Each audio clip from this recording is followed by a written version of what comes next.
Hello. I thought I'd address something that I've seen on the internet quite a few times before. I've even wondered about this myself, and there have been people like Mr. RG stuff who have posted videos like this before. But there is a question that a lot of people who own a gramophone ask. Doesn't matter whether it's people who have got the best gramophones like an EMG and goodness knows what, or just a casual listener on a HMV 102 portable, etc. The answer, the question that people sometimes ask is, can you play a 1950s 78 RPM record on a gramophone such as an HMV 102 or similar? Well, the answer is, well, technically, yes. But there are some things which you do need to know, and Mr. LG stuff and other people on the internet have mentioned this before, and they've told you their answer, but I thought I would give my answer. Now, to start off, we've got to move away from the 50s ones, and we've got to go even further back.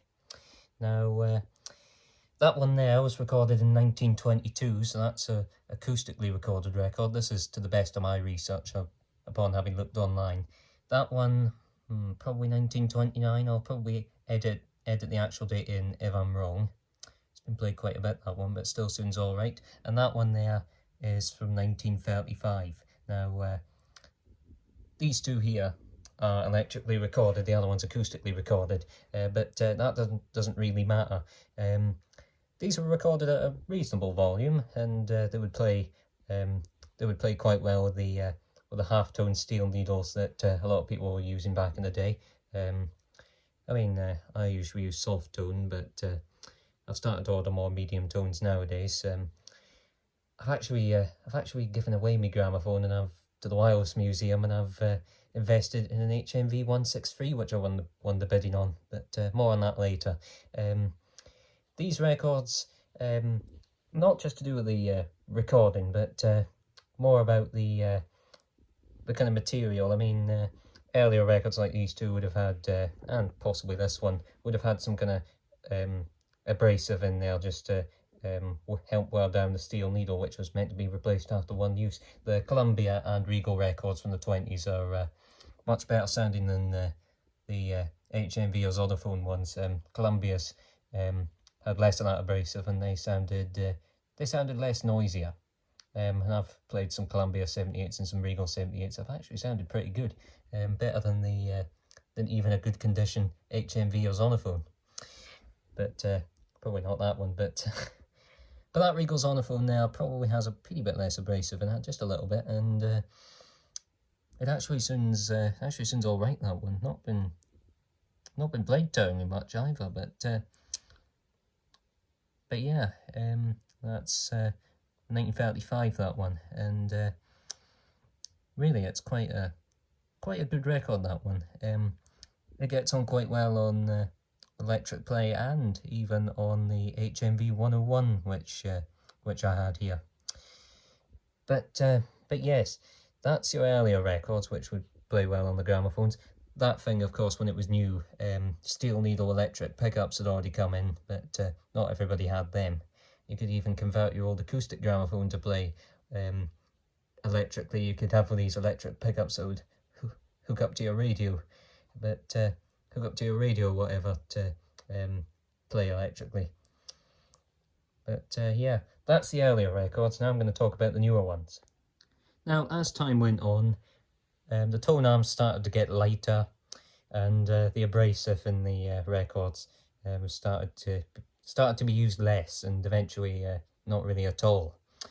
I mean, in the 40s, a lot of people still had the 20-odd-year-old wind-up gramophones still going, in fact. I mean, these gramophones were even in production. The HMV 102 was in production into the 50s and stopped being produced in 1958.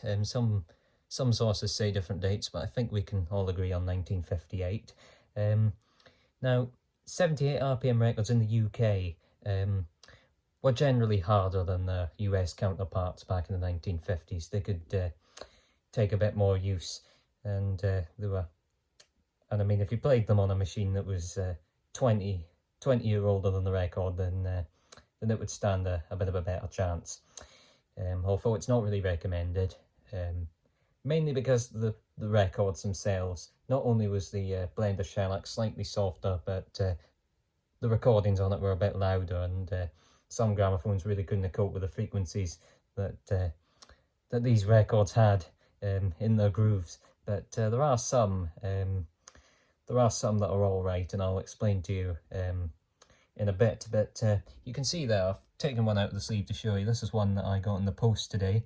I played these all on the BSR changer down the stair. I mean, in contrast to a gramophone tone arm, the Marconi phone record player, or the BSR record changer down the stairs, it's got a sapphire stylus and it tracks at about 5 grams, which is what you would have been playing these at the time on the Dansette Major. An HMV gramophone or a Columbia gramophone or any of that has typically a steel needle. It can maybe be a fibre needle or similar, and it tracks at about between 100 and 130 grams, which is quite a bit. Yeah, but I've taken one out of the sleeve to show you. This is Rip It Up, Bill Haley and his Comets, good tune. This is it here. It has got, I don't think you can, well no, I don't think you can quite see that, but it's got a run in there, and it seems to be in alright condition, this record. It's got a run out there, of course. I mean, a lot of the ones had run outs, but this has got a run in.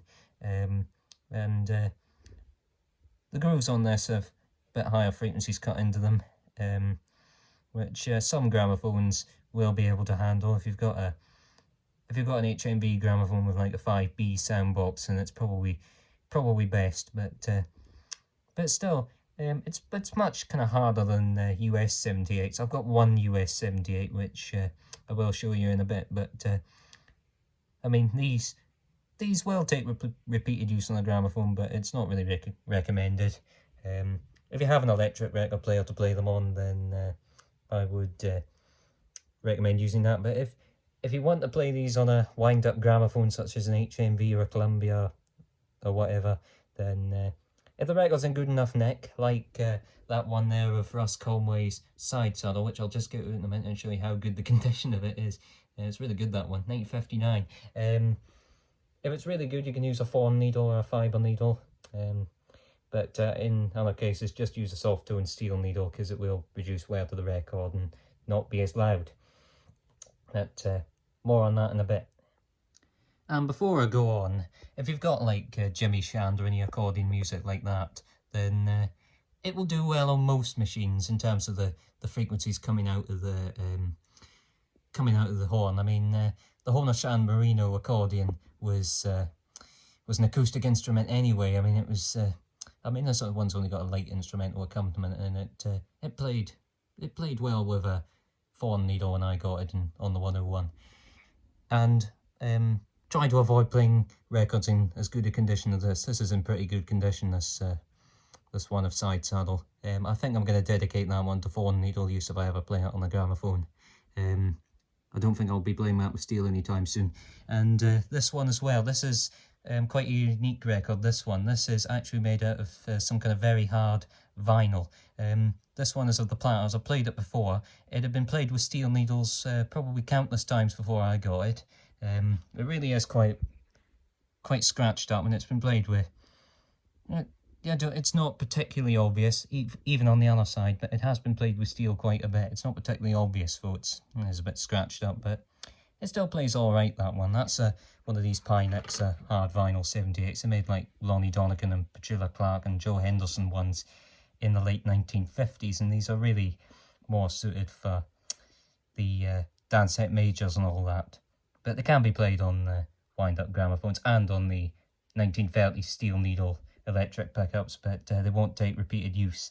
They're definitely not as tough as the shellac records are. And that's gone out of focus, I think. Now, as promised, here's that American 78. This is from 1955. It does look a bit worn, and that's because it is. But there's very little surface noise on that one at all. I played it electrically, and I've only played it electrically. I've not tried it to play it on such a piece of equipment as a 101 yet. But it's a slightly softer kind of blender. if you have one of these, then you'll probably be able to feel. I mean, different record companies used different kind of blends of shellac. This one needs a bit of a clean up as well. I've never even cleaned any of my 78s because record cleaning fluid is not suitable for them. But I mean, in the US, it was a bit more problematic if you tried to play one of these on a wind up. They would play, but they wouldn't take repeated use. But yeah, I'm not sure what to say about US 78s because I've only got one, and it's this one on the Decca Personality Series label. Kokomo, I Love You So. It's actually an alright rendition. Probably the better side. Are You Mine's the B-side, but oh well, there'll probably be more on that another day. Now on to the machines. If you've got one of these electric steel needle pickups, then I could go on all day about steel needles, fawn needles, Columbia chromium needles, HMV tongue-style needles, etc. I could go on all day about that, but I don't need to. If you've got, for example, an HMV 101 or 102, then that's a decent enough portable gramophone to play most records on from the early days right up until the late days. The number 4 sandbox will do alright. I mean, it's the first kind of orthophonic sandbox that HMV made. It's even better if you have one with a metal diaphragm, like a 5A or 5B. Still, the 4's got a mica one.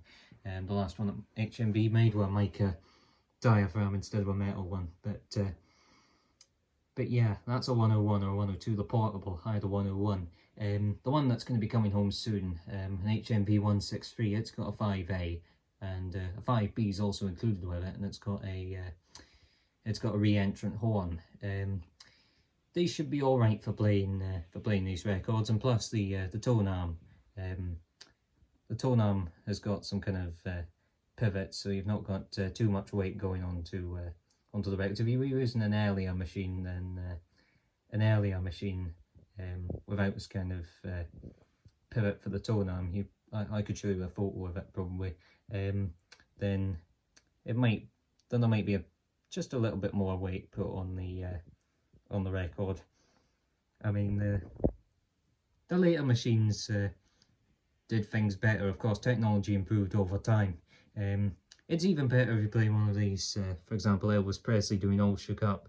If you play one of these records on a dance set major, it will sound pretty good. I mean, if you have a well spec'd up gramophone, it will sound pretty good. It'll just cause a teeny bit more wear to it, just a little bit. But still, I mean, it's your record. Play it on what you want, and records are made to be enjoyed. That's what I can say anyway. And if you have fawn needles or fibre needles or anything, it's generally better, but probably not good for a loud record like this. It probably worth doing the point just a bit more. But yeah, and if you have a different machine other than an HMV, then these things still apply. If you've got an EMG, an Ellis Michael Gin gramophone or an expert gramophone, then you will of course be familiar with these fawn needles and everything, and the Meltrope soundbox and everything. And if you have an EMG, then you're probably one of the coolest kids around, I would say. But I mean, the EMGs, I mean, there's nothing the EMGs can't do anyway. But on to the end of the video anyway. Right, I think we've gone on long enough, so I hope that explains everything. In conclusion, I mean, it's your record, play it on what you want, but that's just my best explanation for things. I'm probably saying what other people have already said before, but oh well, that's pretty much everything I have to say, so hope you enjoyed that long and detailed talk.